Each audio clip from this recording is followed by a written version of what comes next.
تەوەکل واتە تۆی مسلمان کار و باری خۆت بە ڕەب العالەمین بسپێری لە دڵ و دەروونتە ئەو پەڕ سیقە و متمانەت بە ڕەب العالەمین هەبێ کە پەروەردیگار پشت و پەنات ئەبێ هەم کاری دینت هەم کاری دنیات تەسلیمی ڕەب العالەمین کەی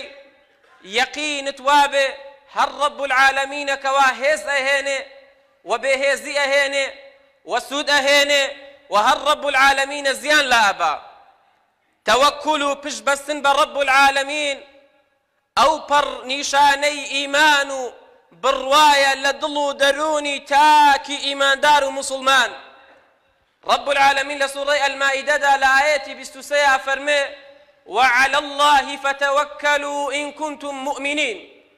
أفرمي أجر إيوة بروادارن إيمان دارن لبرواداران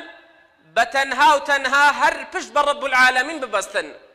با پشت بستنتان هر بپروردگار و به کاروباری خوتان برب العالمين بسپیرن دەکەواتە تا زیاتر و زۆرتر تۆ پشت بە ڕەب العالەمین ببەستی ئیمانەکەت زیاتر و زۆرتر دامەزرا و چەسپاوە تا تەوەکل و پشت بەستنت بە ڕەب العالەمین کەم بێ ئیمانەکەت لاواز و ضەعیفە ئەبێ بەسەر ئیمان و باوڕەکەی خۆتا بچێەوە